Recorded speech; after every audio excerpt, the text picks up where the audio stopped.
Bem-vindos ao Focando Vidas. Aqui mais uma vez, Pastor Raul Nogueira, e hoje nós vamos estar compartilhando, dando continuidade à aventura de Noé. Nós começamos na última vez, no sábado passado, fomos mais ou menos interrompidos porque, infelizmente, o meu cunhado faleceu. Mas hoje nós vamos dar uma relida em alguns pontos que nós tratamos e vamos começar daí e tratando realmente do início da história desse personagem que desperta tanta curiosidade, ok?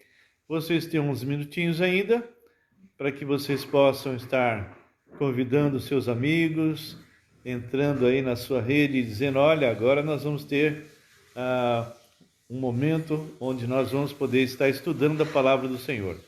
Olá, Luiz Carlos, tudo bem?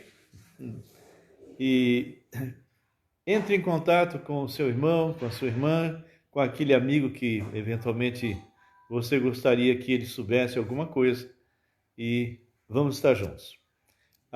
Aproveitando, nós estamos lá na quarta-feira falando a respeito de quem é Jesus. Iniciamos, já tem o primeiro, que já está no YouTube.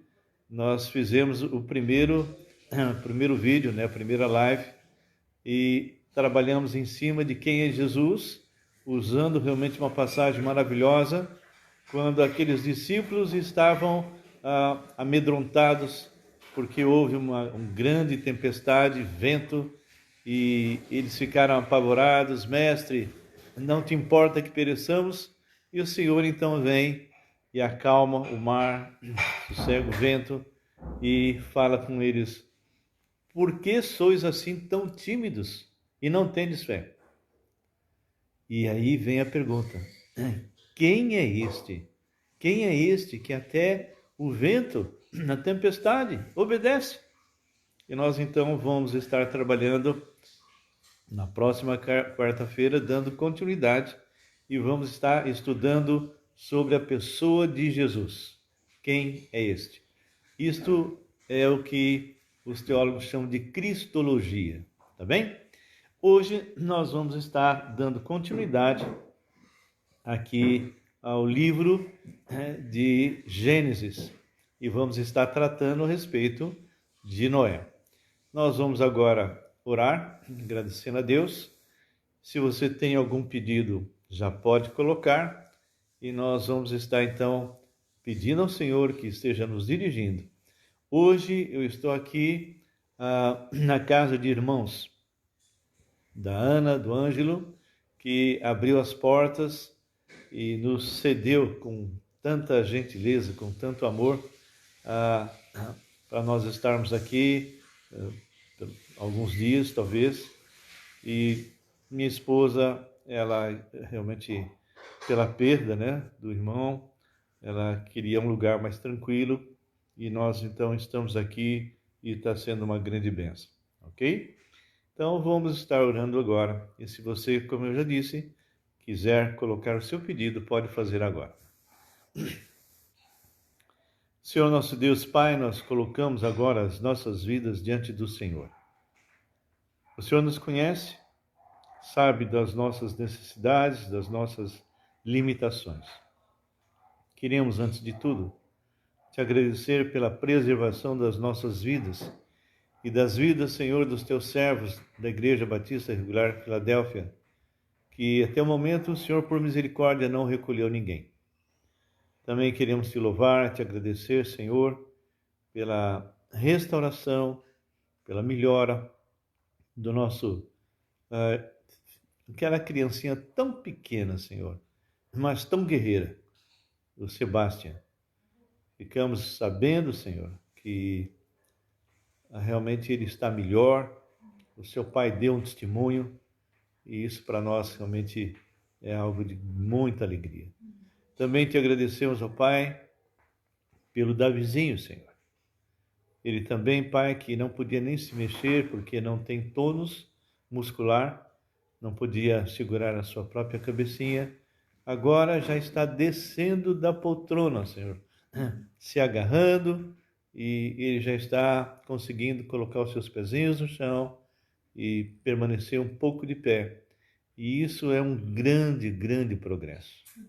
Te louvamos, ó Pai, também porque nessa perda da graça, teu espírito de consolo tem tratado do coração dela, do coração da Antônia e das filhas, Senhor.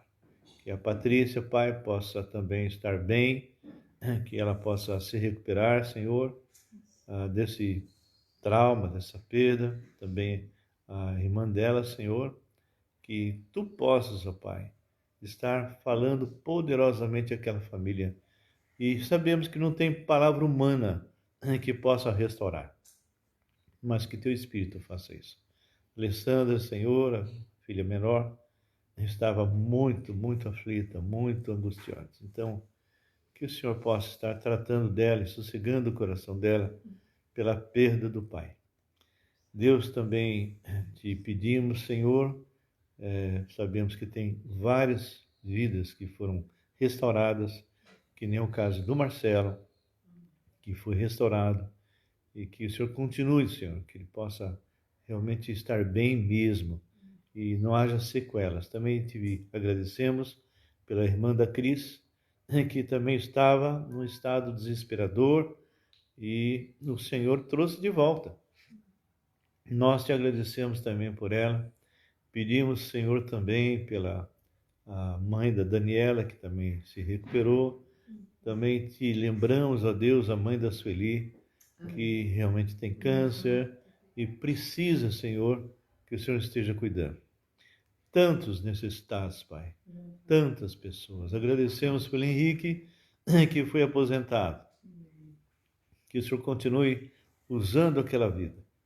E pedimos ao Pai agora pela conferência missionária de outubro, dia 23 de outubro, dentro, Senhor, da Igreja Batista Rio Claro, Filadélfia, presencial e também online. Que o Senhor possa estar trazendo as pessoas que o Senhor quer. Agradecemos, Pai, por todos os missionários que vão estar presentes, de países distantes, da Índia, por exemplo, de Portugal, entre os índios. Quantas pessoas, ó Pai, que vão estar ouvindo coisas tremendas, porque esses homens atravessaram as fronteiras com coragem para pregar a tua santa palavra. Seja agora comigo, para que eu possa ter discernimento com respeito à tua palavra. Tu sabes das nossas limitações. E entregamos tudo aos teus cuidados, pedindo pela Samira, Senhor, que o Senhor realmente a restaure por completo. Por favor, Senhor. Também queríamos te agradecer pela vida do irmão Roberto, que completou mais um ano de vida. Ô, Senhor, que ele continue sendo esse servo fiel e que possa continuar realmente impactando vidas através do seu testemunho e também da sua esposa. Nós pedimos também que o Senhor esteja agindo, Senhor, na vida de todos os teus servos que vão estar agora presentes. Agradecemos pela vida da Roberta, do Cláudio, de tantos, Pai, que estão aqui conosco. Que o Senhor esteja como a Samira, Senhor, e ela está dizendo que devemos realmente orar a Ti, para que o Senhor abençoe todos os enfermos, desempregados e aqueles que precisam da Tua direção. Louvado seja o Teu nome. Nós te engrandecemos muito. Em nome de Jesus. Amém. Amém. Heller, tudo bem, minha querida? E o maridão tá junto aí? Estevão? Se tiver, manda um abraço. Se não tiver, manda um abraço do mesmo jeito. Nós estamos aí estudando, eu quero que vocês abram a palavra de Deus, lá no que bênção. Então, manda um abração para ele. Abram comigo no capítulo 6, lá de Gênesis. Quem perdeu a primeira live, por favor, vá no YouTube. Está lá, já está numerada. E nós, então, vamos estar dando continuidade, tá bem? Nós havíamos feito já todo um trabalho em cima de 1 até os versículos 13. Já discutimos as opções com respeito a quem eram os filhos de Deus, quem eram as filhas dos homens, todas as opções, e nós vimos as dificuldades de cada uma delas. Todas elas têm dificuldades, ok? Todas. Inclusive, eu até mencionei que alguns falam, os filhos de Deus, que eles colocam assim como discurso, não é? A parte de discurso, e que nós temos que entender todo o discurso para poder fazer a tradução correta. A aplicação vem do seguinte: se filhos de Deus, que são descendentes de Sete, são todos aqueles que adoravam o Senhor, eu entendo, olá Oscar, sendo que Noé era um desses descendentes, se toda a geração anterior, e ele teve pais, teve irmãos, teve parentes, então todos eles deviam estar dentro da arca. Não estão, por que não? Porque são pecadores, exatamente como os descendentes de Caim. O fato de o Sete invocar o nome do Senhor e no meio da linhagem dele ter alguns que realmente amavam o Senhor e buscavam o Senhor, não significa que todos eles eram servos de Deus. Ok? Isso é algo que está muito claro. Na arca só entrou Noé, sua esposa, os seus 3 filhos e as 3 esposas, ou seja, 8 pessoas ao todo. Por que não um irmão, um primo, um parente de Noé? Porque todos foram destruídos da descendência de Sete. É porque realmente, como todos, desde a queda, são realmente pecadores. Eu fiz análise com vocês dos 3, ok?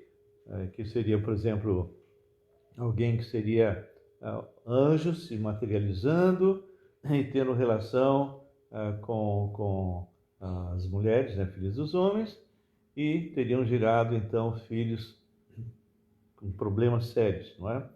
E tem problema, por quê? Porque os anjos não se casam nem se dão em casamento, ok? Como é que eles iam se reproduzir?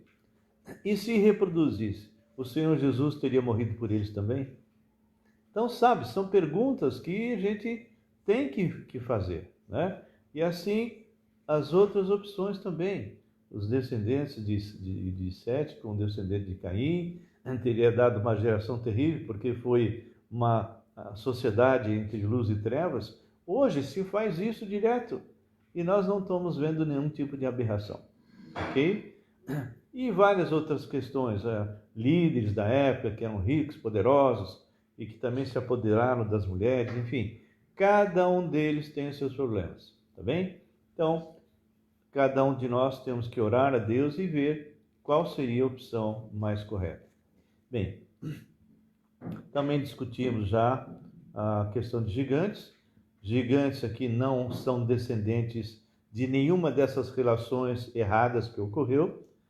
Esses gigantes foi apenas uma referência, porque naquele tempo havia gigantes na terra e também depois. Ou seja, sempre teve gigantes.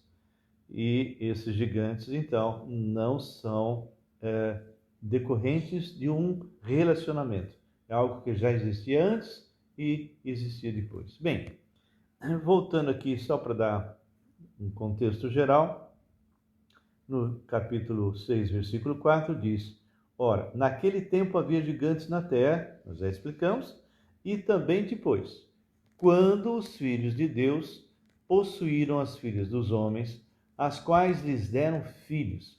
Estes foram valentes varões de renome na antiguidade. Viu o Senhor que a maldade do homem se havia multiplicado na terra, e que era continuamente mal todo o desígnio do seu coração. E isso aqui chegou num grau tal em que o Senhor realmente sentiu peso no seu coração. Deus não tem coração, né? É uma maneira de falar. Mas aqui fala que então, versículo 6, se arrependeu o Senhor de ter feito o homem na terra, e isso lhe pesou no coração. Esse arrependimento de Deus quando você vai lá nos originais, o entendimento que os teólogos colocam é que se entristeceu demais. Não é que Deus de repente fez, puxa vida, eu errei e não devia ter feito o homem. Se isso fosse verdade, se Deus tivesse se arrependido no sentido de cometer um erro, ele não teria colocado Noé e os seus dentro da arca. Ué, ele deu continuidade ao homem, mas como é que seria uma contradição? Eu não quero mais saber dos homens, porque eu realmente me arrependi de tê-los feito. Mas, no entanto, eu vou dar um jeitinho e vou colocá-los lá. Não. Deus se entristeceu. Ele, como Deus, que tem presciência, sabia exatamente o que realmente iria acontecer, mas ele não criou robôs. Ele criou seres que realmente tomam decisões e têm realmente decisões para fazer o certo e o errado, ok? Que isso, inclusive, está lá em Romanos, está gravado lá no capítulo 2, que o certo e o errado está dentro do coração do homem. Olá, Kátia, tudo bem? Então, diz a palavra aqui no versículo 7, mostra uma decisão que Deus toma por ter chegado ao nível de pecado, algo assim que escapa ao nosso entendimento. Deus sempre esteve no controle. Se Deus permitisse que cada homem desse vazão ao seu potencial de pecado, eu acredito que eu acho que não existia mais ninguém. Ok? Nós vamos ver já recordando como era essa época, tá? Então o versículo 7 diz: Disse o Senhor, farei desaparecer da face da terra o homem que criei, o homem e o animal, os répteis e as aves dos céus, porque me arrependo de os haver feito. Ou seja, me entristeço, esse é o sentido. Eu me entristeço. Porém, Noé achou graça diante do Senhor. Eis a história de Noé. Noé era homem justo e íntegro entre os seus contemporâneos. Noé andava com Deus, como nós mencionamos, Enoque também andava com Deus. E aqui fala que ele gerou 3 filhos, Sem, Cã e Jafé. Cada um deles vai dar origem a um grupo. Sem deu origem aos árabes, aos israelitas e aos chineses e todas as descendências orientais.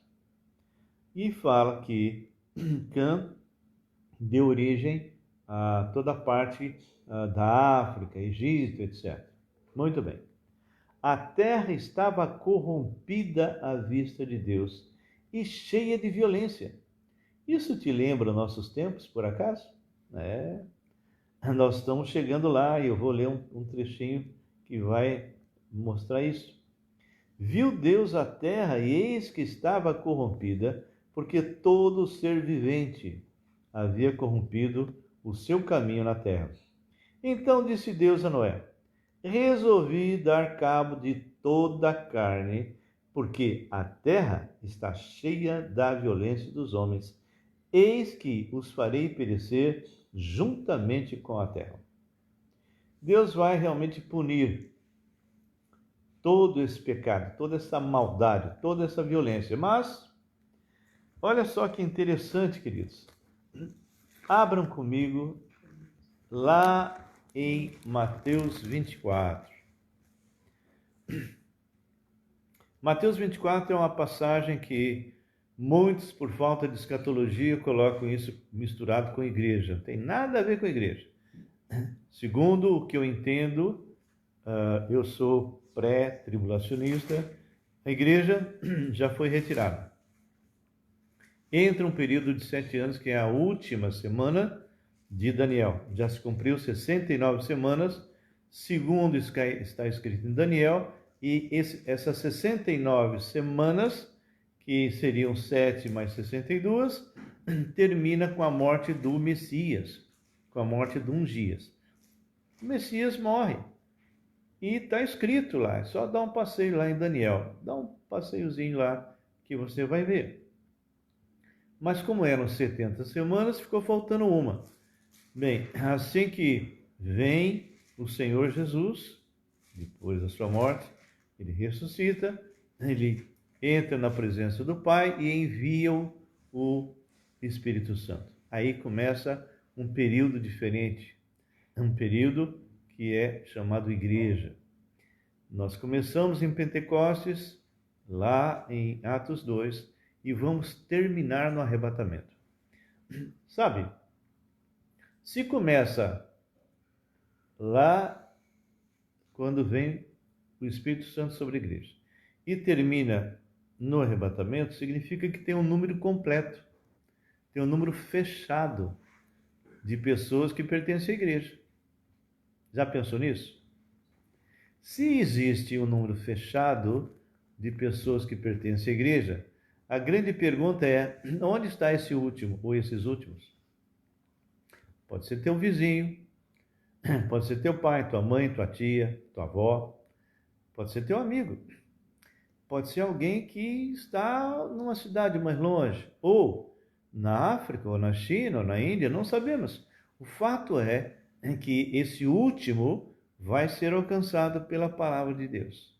Quando isso acontecer, porque não tem, segundo as Escrituras, não tem nenhuma profecia, nenhuma, que falta cumprir para que ocorra o arrebatamento. Ah, mas as pessoas falam que todo mundo primeiro precisa ouvir a palavra de Deus para isso acontecer. Não, não, senhor. Não, não, não. Isso eles tiram de Mateus 24. E Mateus 24 é grande tribulação. É um tratamento que Deus está fazendo com Israel. E pode ver que no final vem Jesus de forma visível. Não é o arrebatamento, não é o encontro com o Senhor nos ares. Isso é algo que nós temos que entender de uma maneira muito clara. Veja bem, o que eu queria era mostrar para vocês é que esse período que nós estamos para entrar, que está em Mateus 24, versículo 36, é bem semelhante ao que vai acontecer, ou melhor, que já aconteceu na época de Noé. Olha só. Mas a respeito daquele dia e hora, ninguém sabe, nem os anjos dos céus, nem os filhos, senão somente o Pai. Quando o Senhor se esvaziou e entrou nesse mundo, ele abriu mão de uma série de coisas. Então, agora não. Agora ele voltou, ressuscitou, voltou à presença do Pai. Ele é Deus. Então, isso aqui ele está falando como servo presente aqui na terra. Pois, assim como foi nos dias de Noé, também será a vinda do Filho do Homem. Aqui tem duas coisas interessantes. Primeiro, Jesus está afirmando que o dilúvio foi verdadeiro, que o dilúvio realmente existiu, porque ele está afirmando, e Jesus é a verdade, ele não ia mentir. Pois assim como foi nos dias de Noé, também será a vinda do Filho do Homem, ok? Então, e o segundo ponto é que aqui mostra que esse período que vai estar aí na grande tribulação vai ser tão violento, tão terrível quanto na época de Noé. Porquanto, versículo 38, assim como nos dias anteriores ao dilúvio, comiam, bebiam, casavam e davam-se em casamento, até ao dia em que Noé entrou na arca. E não o perceberam, senão quando veio o dilúvio e os levou a todos. Assim será também a vinda do Filho do Homem. E essa vinda do Filho do Homem não é o arrebatamento, essa é a vinda visível, é a volta do Senhor, ok? Muito bem. A minha esposa está falando um texto, me lembrando alguma coisa? Romanos 1,18. Romanos 1,18. Aham. Nós estamos, ela está mencionando como as coisas estão tão pervertidas que ela citou Romanos 1,18, que é exatamente o tempo, claro, quando isso aqui foi escrito, aqui está se falando do homem decaído, terrível, não é? E que isso se estende até os dias de hoje. A ira de Deus se revela do céu contra toda impiedade e perversão dos homens que detêm a verdade pela injustiça. Porquanto o que de Deus se pode conhecer é manifesto entre eles, porque Deus lhes manifestou. Então, aqui, quando vocês continuam lendo, vocês vão ver perversões, perversão sexual, vai ver uma listagem de uma série de atitudes pecaminosas, mas você imagina, se isso está sendo retratado na época lá de Paulo, quando Paulo está escrevendo aos Romanos, imagina esse período que nós estamos vivendo e aonde nós vamos chegar. Então, esse período que nós estamos vivendo e que nós estamos aí nos preparando para o arrebatamento, é algo que vai ser talvez no mesmo nível de violência, de podridão que ocorreu na época de Noé, porque o Senhor falou da mesma forma que ocorreu. Bem, voltando a uma pergunta que alguns fazem, mas não tem que ser pregado o evangelho a todas as nações, todas as criaturas, antes que o Senhor Jesus volte? Não. Como nós já falamos, não. Primeiro vem o arrebatamento, não tem profecia nenhuma com respeito a isso, tudo está preparado. E depois que houver o arrebatamento, esse período onde vai haver a grande tribulação, onde 2 profetas estarão pregando o evangelho do reino, e depois 144 mil israelitas, menos da tribo de Dan, que foi substituído por Manassés, descendente de José. Esses é que vão continuar e completar a tarefa, levando a palavra de Deus a todas as línguas, povos e nações. Muito bem. Aqui a palavra de Deus nos fala a respeito de Noé e os seus descendentes e o que realmente Deus vai tratar com ele. Bem, no versículo 14, Deus chama Noé e começa a falar com ele, ok? Cláudio Teixeira, boa noite. Faze uma arca de tábuas de cipreste. Nela farás compartimentos e a calafetarás com betume por dentro e por fora. Eu havia comentado da última vez que essa madeira, ela tem 2 tipos, ou seja, da mesma espécie tem uma parte que é dura e a outra que é maleável, onde você pode até encurvar essa madeira. Então, Deus é muito sábio e determina para ele qual era o tipo de tábua, qual é o tipo de madeira que eles deviam fazer e tábuas. Ou seja, isso significa que eles aparelharam e construíram essa arca. Olha só que coisa interessante. Deste modo a farás, de 300 côvados será o comprimento, de 50 largura e altura de 30. Bom, aí eles mesmo mencionam, comentaristas, que eles não têm uma ideia precisa com respeito a qual era a dimensão desses côvados. Então ele está se baseando possivelmente no côvado egípcio ou no côvado que era usado em outras nações. Mas não importa. As dimensões, se fosse baseada em cima do côvado que existia, realmente dava mais ou menos 46 centímetros, ok? Olha só, eu vou ler um comentário aqui a respeito dessa arca. Aqui diz assim, as dimensões, 137 metros de comprimento, imagina, 137 metros de comprimento, 23 metros de largura e 14 metros de altura. Grande, não é? Com um deslocamento de 20 mil toneladas e uma tonelagem bruta de 14 mil toneladas. Bem, alguns armadores, vendo essas dimensões, eles chegam à conclusão Ô, Bonli, tudo bem, meu querido? Que bom vê-lo. Vê-lo não, mas pelo menos saber que você está aí, me vendo. Bem, então, esses armadores, pessoal que fabrica navios, eles ficaram impressionados, porque com essas dimensões, ninguém consegue afundar um navio desse. Não tem como. E era um navio que não tinha leme, não tinha nada, ele simplesmente estava seguindo o ritmo das ondas, não é? E aqui ele fala que sua capacidade de carga equivalia, olha só, 522 vagões. Já pensou?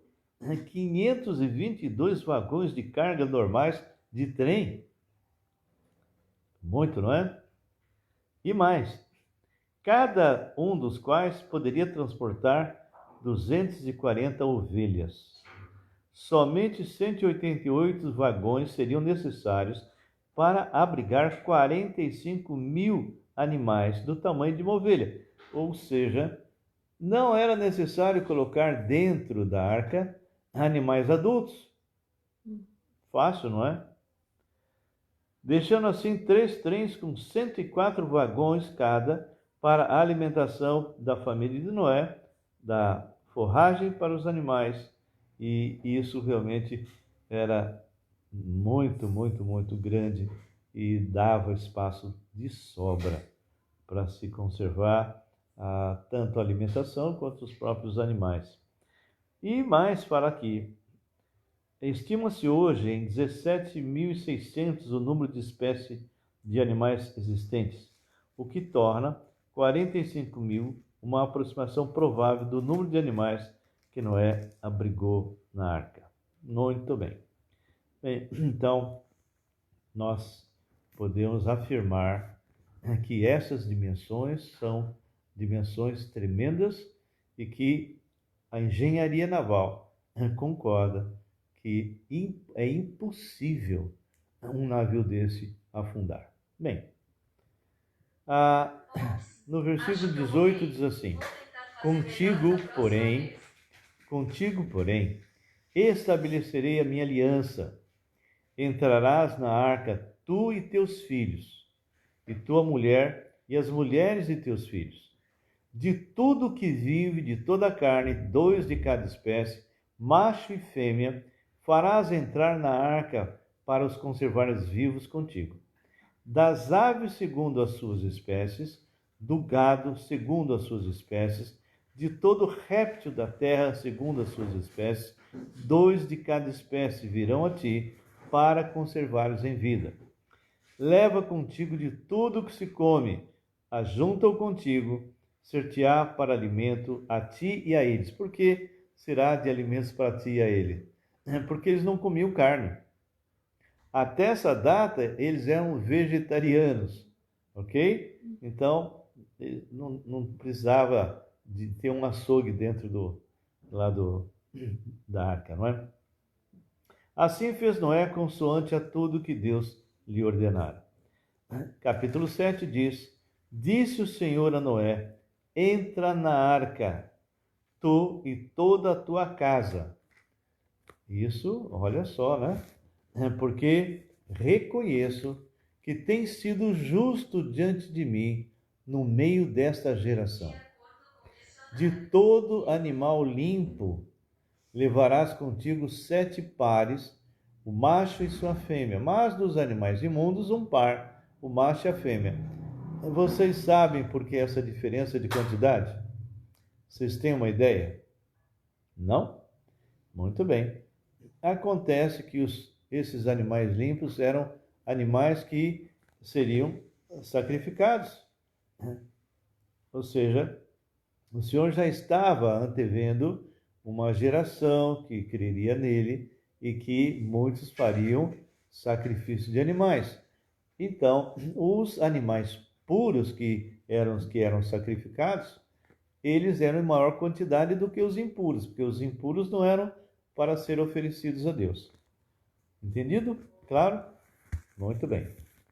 Eu estou cumprimentando aqui, eu estou aqui na casa de 2 irmãos amados, e o Ângelo e a Ana, e eles nos receberam assim com muito amor. Então está sendo assim um momento muito gostoso. Bem, voltando aqui, versículo 3 diz assim: também das aves dos céus 7 pares, macho e fêmea, para se conservar a semente sobre a face da terra. Porque daqui a 7 dias farei chover sobre a terra durante 40 dias e 40 noites. Uau! Muito tempo, não é? Da superfície da terra exterminarei todos os seres que fiz. Bom, é lógico que na arca não entrou nenhuma baleia, tá? Nenhum peixe. Todos os animais marítimos continuaram onde estavam, não é? E tudo fez Noé segundo o Senhor lhe ordenara. Tinha Noé 600 anos de idade. Uau! Quando as águas do dilúvio inundaram a terra. Por causa das águas do dilúvio, entrou Noé na arca, ele com seus filhos, sua mulher, as mulheres de seus filhos. Dos animais limpos e dos animais imundos e das aves e de todo réptil sobre a terra, entraram para Noé na arca, 2 em 2, macho e fêmea, como Deus lhe ordenara. E aconteceu que depois de 7 dias vieram sobre a terra as águas do dilúvio. No ano 600 da vida de Noé, aos 17 dias do segundo mês, nesse dia romperam-se todas as fontes do grande abismo e as comportas do céu se abriram. Eu fico imaginando esses 8 lá dentro. Nossa, deve ter sido assim algo assim tremendo, não é? Eu não sei como que eu me sentiria. Já andei de navio, né? Já atravessei da Espanha lá para o pessoal lá de Marrocos, né? E eu, olha, não é fácil não. Você está dentro, no meio do mar, vendo só água, e se você afunda ali no meio, meu querido, tubarões e outros animais que possam te atacar, eu acho que realmente foi um momento bem difícil para todo aquele grupo. E mais, eles não sabiam exatamente o que estava para acontecer. Deus não foi revelando aos poucos algumas coisas, não é? Eles tinham uma ideia, mas não sabiam exatamente como ocorreria, né? E nós, como seres humanos, ansiosos e preocupados, com certeza, eles também ficaram pensando, passando muitas coisas na cabeça deles. A diferença é que Noé era um servo que cria no Senhor e dependia dele, e possivelmente ele foi entregando momento a momento as suas dificuldades, os seus problemas, as suas ansiedades nas mãos do Deus vivo. Ele tinha experimentado a presença de Deus de muito tempo. Viu realmente a solução de Deus ali. Todos morreram, eles não. Uau! Deus me ama. Ele tinha certeza disso. Então ele também tinha certeza que Deus os preservaria e que eles iriam agora ser a geração que iria povoar a nova terra. Muito bem. Aqui diz que nos 600 dias da vida de Noé, aos 17 dias do segundo mês, nesses dias romperam-se todas as fontes do grande abismo, as comportas do céu se abriram e houve copiosa chuva. Não existia chuva. Eles não conheciam, não sabiam o que era isso, né? Sobre a terra durante 40 dias e 40 noites. Nesse mesmo dia entraram na arca Noé, seus filhos, Sem, Cão e Jafé, sua mulher, as mulheres de seus filhos, eles e todos os animais segundo as suas espécies, todo o gado segundo as suas espécies, todos os répteis que rastejam sobre a terra segundo as suas espécies, todas as aves segundo as suas espécies, todos os pássaros e tudo o que tem asa. De toda a carne que havia fôlego de vida, entraram de 2 em 2 para Noé na arca. E olha mais, eram macho e fêmea. Você entende? Sempre é macho e fêmea. Nunca tem um terceiro grupo. sempre macho e fêmea. O homem foi criado macho e fêmea. Muito bem.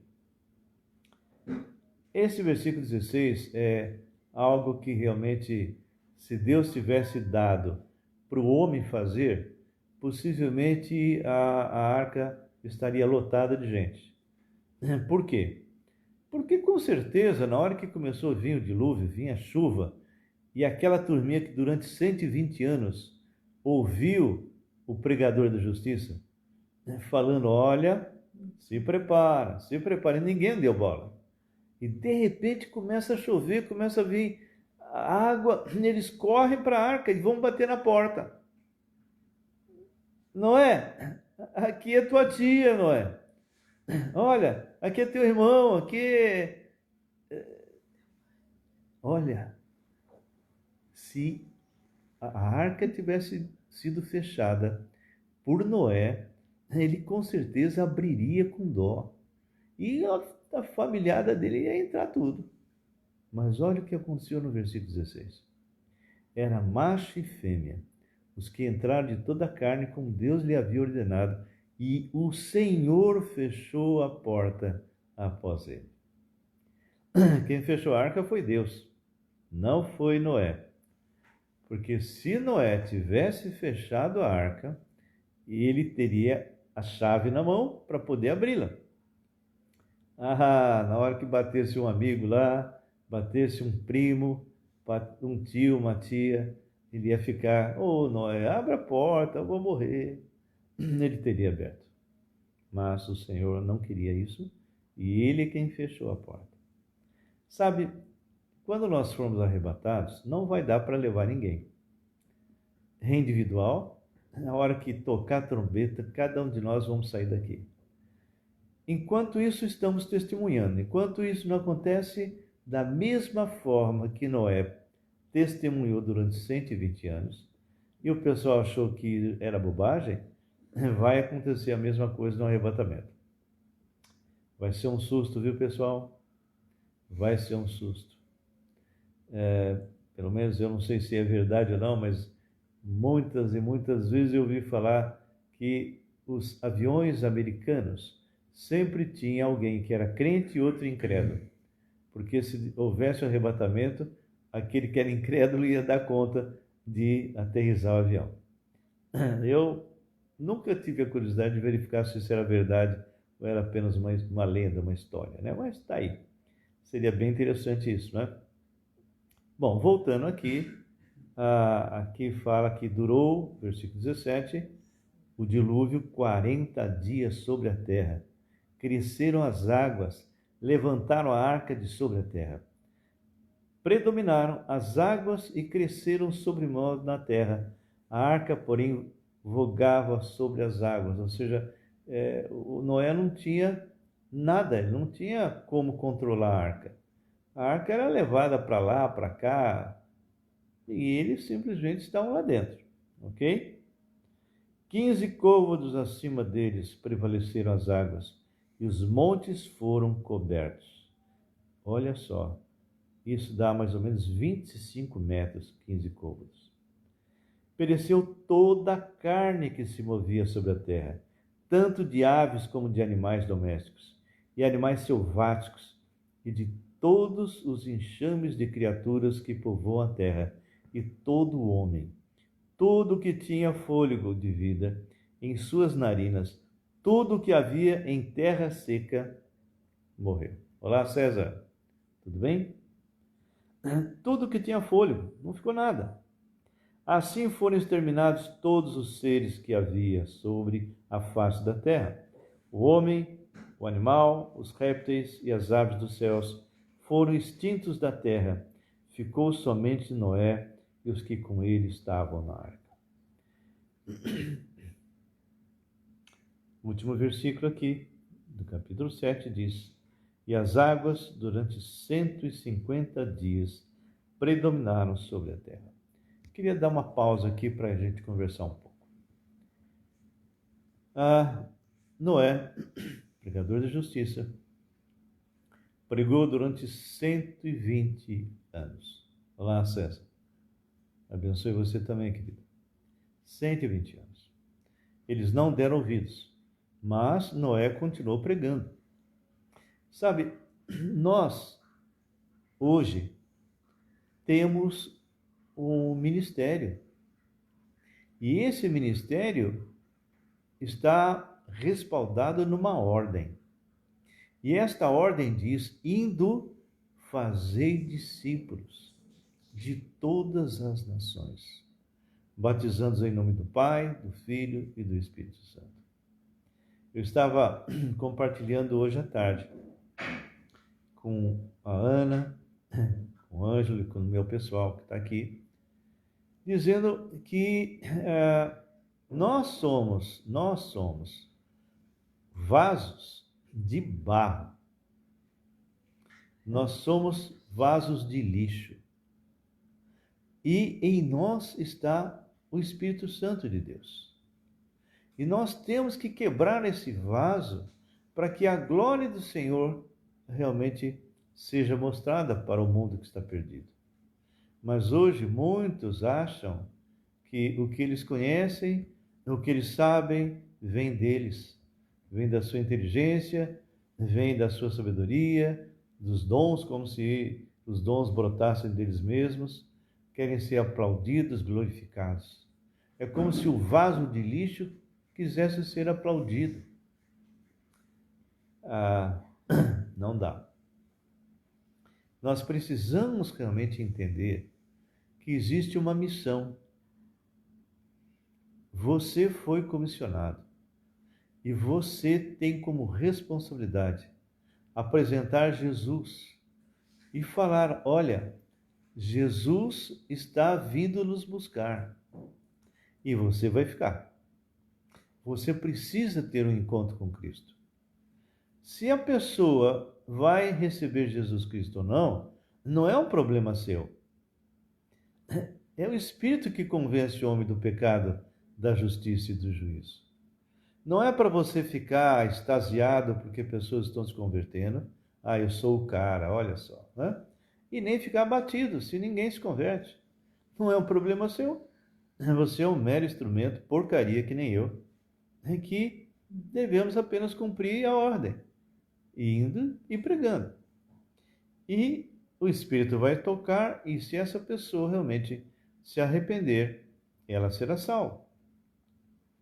Mas imagina, da mesma forma que veio o dilúvio e acabou com todos que estavam aqui na terra, e foram salvos apenas aqueles que estavam na arca. Essa arca representa Jesus. E nós estamos em Cristo. Nós estamos em Cristo, protegidos. Quando você abre Colossenses 3, de 1 a 3, fala exatamente que nós temos uma proteção de Deus o Pai, Deus o Filho, Deus o Espírito. E a grande pergunta que eu faço para você é: você tem sido uma testemunha desse Deus vivo, como Noé foi? Queridos, ele não desistiu. 120 anos. Quanto tempo você é convertido? 2 anos, 5 anos, 10 anos, 40 anos? Quantos? Então não desista, não importa se eles estão ouvindo e se convertendo ou não. Prega a palavra. Insta, quer seja oportuno, quer não. Corrige, repreende, exorta. Prega mesmo, fala, porque nós estamos numa época que as pessoas não querem ouvir a verdade. Querem ouvir aquilo que agrada aos seus ouvidos. Então, querido, Deus não tem um plano B. Só tem você, só tem eu. Enquanto você estiver vivo, testemunhe e pregue, porque você vai sair dessa terra de qualquer forma.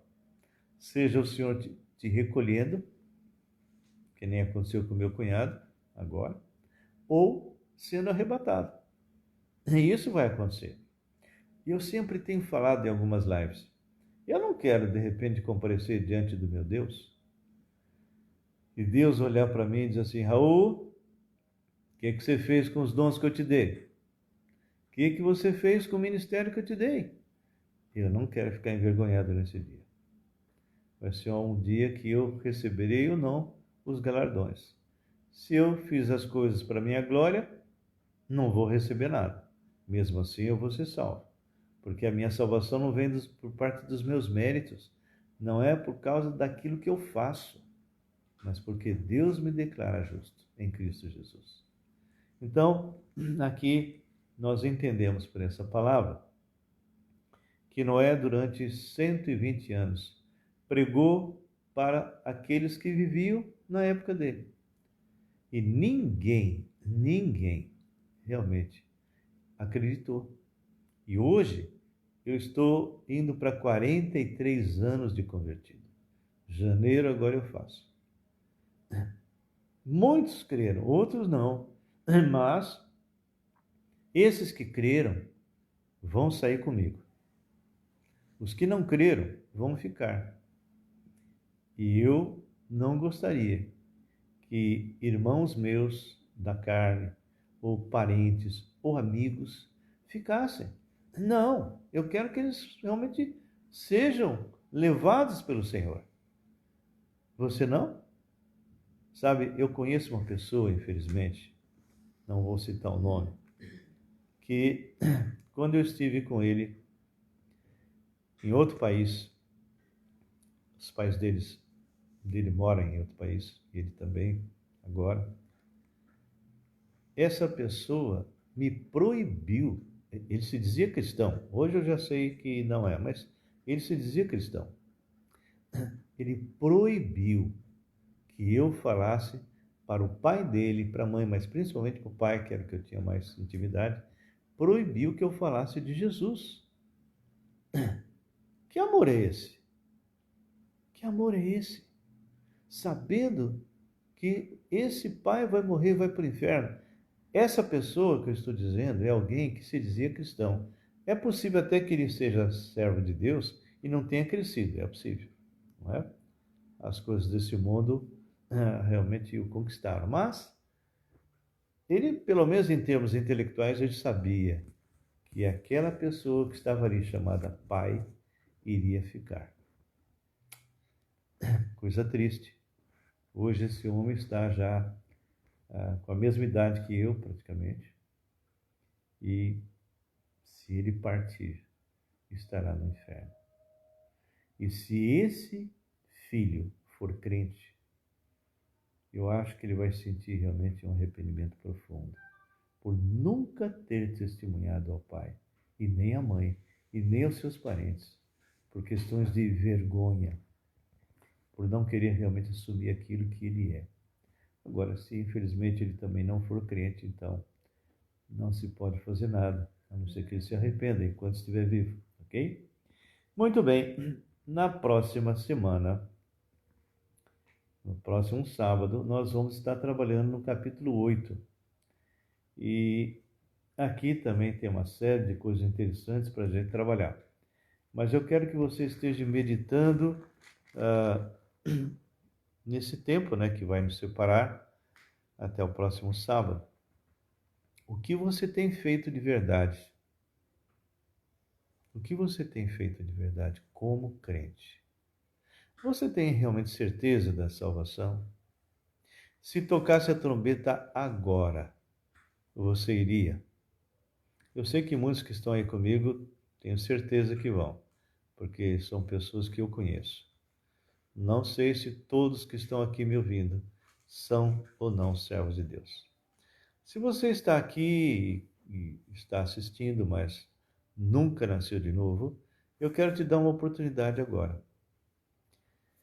Sabe, você já deve ter sentido que falta alguma coisa na sua vida.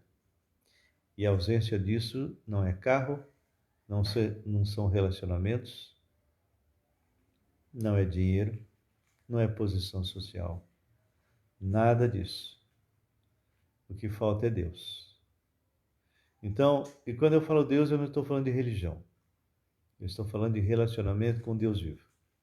Através do próprio Deus que entrou nesse mundo, Jesus, e morreu na cruz no seu lugar, e recebeu nele todos os teus pecados, passados, presentes e os que você vai fazer até o último dia da sua vida. Ele morreu a tua morte para que você fosse livre do inferno e ressuscitou para te declarar justo diante do Pai. É que nem alguém que de repente recebe uma notícia que ele tem uma herança lá na China. Olha, morreu teu tio lá na China e você agora é herdeiro de milhões de dólares. E você simplesmente vai dizer, bem, eu não creio nisso não. Não tem ninguém na China, não tenho parente nenhum. Ah, isso é brincadeira. Só que você não sabe que um parente seu, lá para trás, foi para a China, casou e foi passando o tempo. E agora morreu todos, não tem filhos. O único herdeiro que eles conseguiram localizar é você.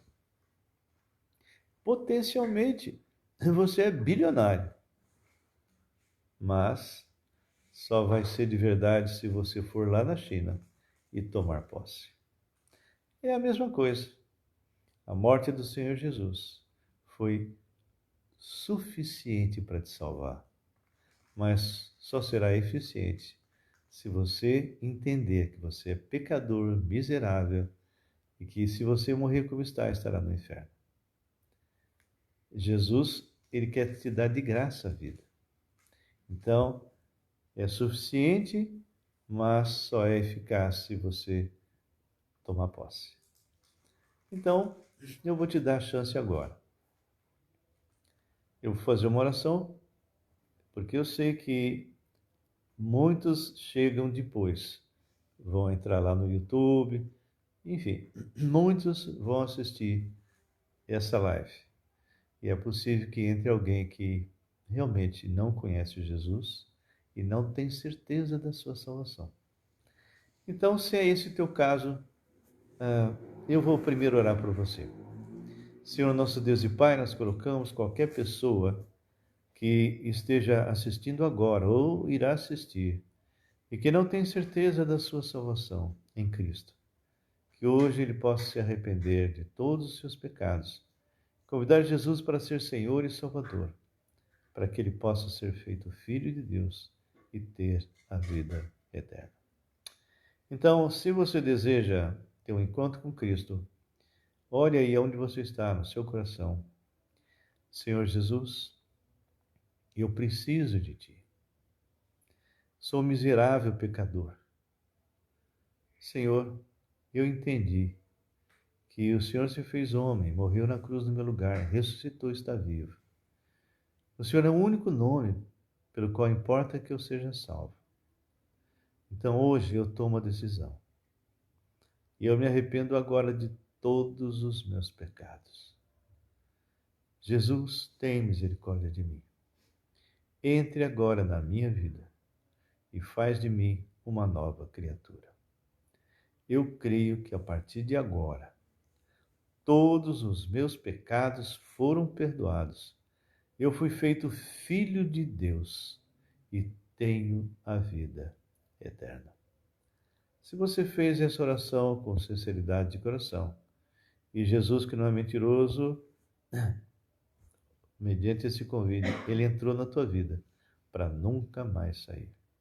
Então, agradeça a Deus pela sua nova vida e que você possa realmente encontrar uma igreja, onde você estiver, uma igreja onde você possa crescer, uma igreja que realmente pregue a palavra verdadeira, o evangelho verdadeiro.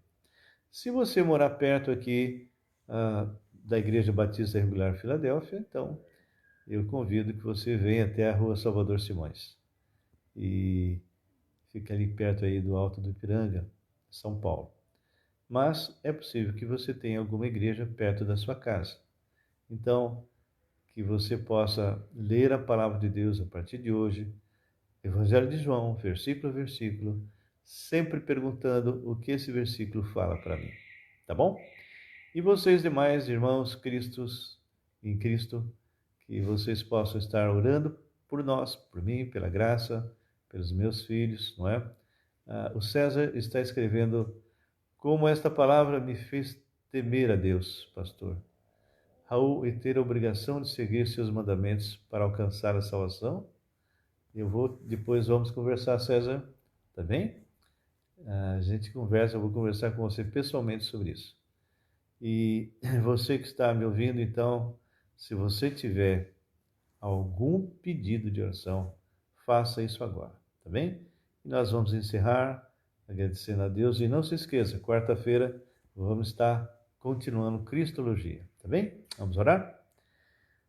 Senhor Deus Todo-Poderoso, nós colocamos a vida de cada um desses teus servos que esteve conosco. E que o Senhor possa, meu Pai, estar agindo poderosamente na vida de cada um deles. Entrego esses meus irmãos e irmãs e que o Senhor cuide deles, trate deles e que o Senhor possa usá-los como instrumento, Senhor, para levar a tua salvação. Pai, nós te agradecemos por todos os que estavam doentes e foram recuperados, por aqueles que ainda estão e que o Senhor está controlando, e que o Senhor possa, Deus, estar não apenas dando vida física, mas que haja vida espiritual, transformação, libertação, porque em nome de Cristo oramos e agradecemos. Amém e amém. Queridos, foi realmente um privilégio nós estarmos aí juntos, e então aguardo vocês lá na quarta-feira.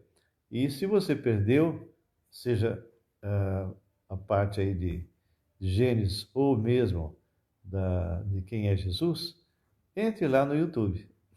Lá você vai realmente poder recuperar, tá bom? Eu de vez em quando estou também no Instagram. A gente de vez em quando faz. Eu estou começando a fazer algumas coisas ali, então é só você entrar lá, Raul Nogueira, Raul, né? Tem um S com underline e Nogueira, né? E a gente está por ali, tá bom? Deus abençoe, um grande abraço e fiquem na paz do Senhor. Tchau, tchau, a Ju. Abraço aí, Estevão também. Samira, César, todos os demais. Fiquem na paz do Senhor.